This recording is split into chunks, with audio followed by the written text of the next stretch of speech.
Welcome to gossips garage. BRS అధినేత కేసీఆర్ ఆయన పేరును ఉచ్చరించేందుకు ఇష్టపడటం లేదా? అసలు ఆయన పేరును పలకకూడదని గులాబీ బాస్ డిసైడ్ అయ్యారా? ఎస్, బీఆర్ఎస్ సిల్వర్ జూబ్లీ సభను చూస్తే అవుననే సమాధానం వస్తుందట. ఎల్కతుర్తి బహిరంగ సభలో గంట పాటు ప్రసంగించిన కేసీఆర్ ఎక్కడా రేవంత్ రెడ్డి పేరును ప్రస్తావించకపోవటం స్టేట్ పాలిటిక్స్ లో ఆసక్తికరంగా మారింది. ఇప్పుడే కాదు, మళ్లీ బీఆర్ఎస్ అధికారంలోకి వచ్చే వరకు కూడా రేవంత్ రెడ్డి పేరును ప్రస్తావించకూడదని కేసీఆర్ నిర్ణయించుకున్నట్లు కార్ పార్టీ వర్గాల్లో చర్చ జరుగుతోంది.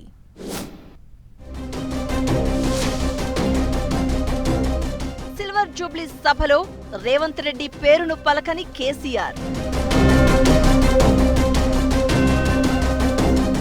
ప్రభుత్వాన్ని టార్గెట్ చేస్తూ ప్రసంగించిన కేసీఆర్,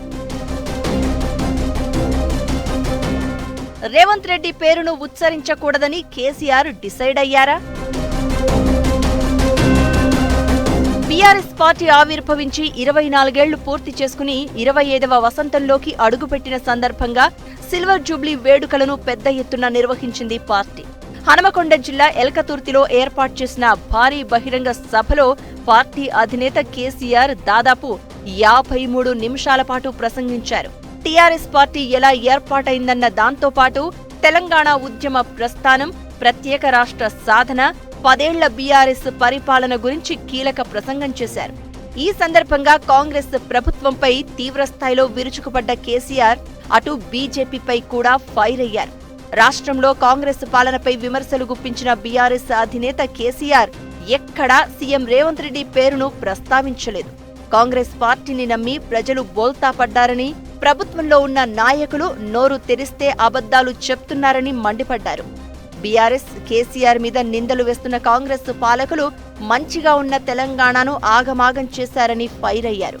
కేసీఆర్ శాసనసభకు ఎందుకు రారని ప్రశ్నించే వారికి చెబుతున్నాను అంటూ అసెంబ్లీలో తమ పార్టీ నాయకులు ప్రశ్నిస్తేనే ఈ ప్రభుత్వానికి సమాధానం చెప్పే దిక్కులేదని, అలాంటప్పుడు వాళ్లకు నేనెందుకంటూ సీఎం రేవంత్ పేరును ప్రస్తావించకుండానే కౌంటర్ ఇచ్చారు. ఇలా కాంగ్రెస్ ప్రభుత్వంపై పలు అంశాల్లో ఆగ్రహం వ్యక్తం చేసిన కేసీఆర్ ఎక్కడా సీఎం రేవంత్ రెడ్డి పేరును ఎత్తలేదు. కనీసం ముఖ్యమంత్రి అని కానీ, సీఎం అని కానీ ప్రస్తావించలేదు. 1-2 సందర్భాల్లో డిప్యూటీ సీఎం మల్లు భట్టి విక్రమార్క పేరును ప్రస్తావించకుండానే ఆర్థిక మంత్రి అని మాట్లాడారు. కేసీఆర్ సుదీర్ఘ ప్రసంగంలో ఒక్కసారి కూడా సీఎం రేవంత్ రెడ్డి పేరును పలకకపోవడంపై తెలంగాణ రాజకీయ వర్గాల్లో ఆసక్తికరమైన చర్చ జరుగుతోంది. ఎందుకంటే కేసీఆర్ పై సందర్భం దొరికినప్పుడల్లా సీఎం రేవంత్ రెడ్డి ఆరోపణలు, విమర్శలు గుప్పిస్తూ వస్తున్నారు. 10 ఏళ్ల బీఆర్ఎస్ పాలనతో పాటు కేసీఆర్ గురించి, వారి కుటుంబం గురించి సీఎం రేవంత్ వ్యక్తిగతంగానూ టార్గెట్ చేసి మాట్లాడుతూ వస్తున్నారు. దీంతో ఎల్కతుర్తి బహిరంగ సభలో ఖచ్చితంగా రేవంత్ రెడ్డిని టార్గెట్ చేస్తూ కేసీఆర్ మాట్లాడతారని అంతా ఊహించారు. కానీ కేసీఆర్ మాత్రం కనీసం రేవంత్ పేరును కూడా పలకకపోవడం చర్చనీయాంశమవుతోంది. ఇప్పుడే కాదు, గత ఏడాదిన్నర కాలంలో పార్టీ అంతర్గత సమావేశాల్లోనూ కేసీఆర్ ఎక్కడా రేవంత్ రెడ్డి పేరును పలకలేదని ఈ సందర్భంగా బీఆర్ఎస్ వర్గాలు గుర్తు చేస్తున్నాయి. ఇక ముందు కూడా రేవంత్ రెడ్డి పేరును గులాబీ బాస్ కేసీఆర్ పలకకపోవచ్చని పార్టీ నేతలు అంటున్నారు. మళ్లీ బీఆర్ఎస్ అధికారంలోకి వచ్చాక అప్పుడు తనపై, తన కుటుంబంపై రేవంత్ రెడ్డి వ్యక్తిగతంగా చేసిన ఆరోపణలకు, విమర్శలకు ధీటుగా సమాధానం చెప్తారని తెలంగాణ భవన్ వర్గాలు చర్చించుకుంటున్నాయి. ఇదే సమయంలో కేసీఆర్ ప్రసంగంలో పస లేదంటూ సీఎం రేవంత్ కొట్టిపడేశారు. యావత్ తెలంగాణ కేసీఆర్ అంటూ సంబోధిస్తుంటే సీఎం రేవంత్ మాత్రం చంద్రశేఖరరావు అని కొన్ని సందర్భాల్లో, మరికొన్ని సందర్భాల్లో కల్వకుంట్ల చంద్రశేఖరరావు అనే అంటూ ఉంటారు. ఇలా కేసీఆర్ అన్న పదాన్ని రేవంత్ ఉచ్చరించకపోవడం, ఇప్పుడు రేవంత్ పేరును కేసీఆర్ పక్కన పెట్టడం రాజకీయ వర్గాల్లో చర్చనీయాంశంగా మారింది.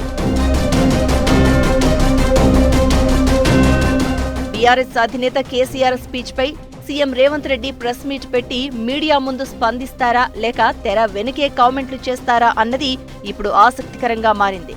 ఒకవేళ స్పందిస్తే ఎటువంటి అంశాలను తెర మీదకు తీసుకొస్తారు?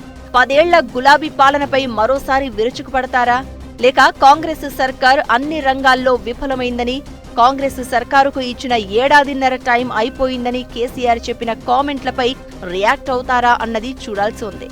ఎలకతుర్తి బీఆర్ఎస్ సిల్వర్ జూబ్లీ సభలో కేసీఆర్ స్పీచ్ తర్వాత ఇప్పుడు సీఎం రేవంత్ ఎలాంటి వ్యూహంతో ముందుకెళ్తారనేది కూడా ఆసక్తికరంగా మారింది.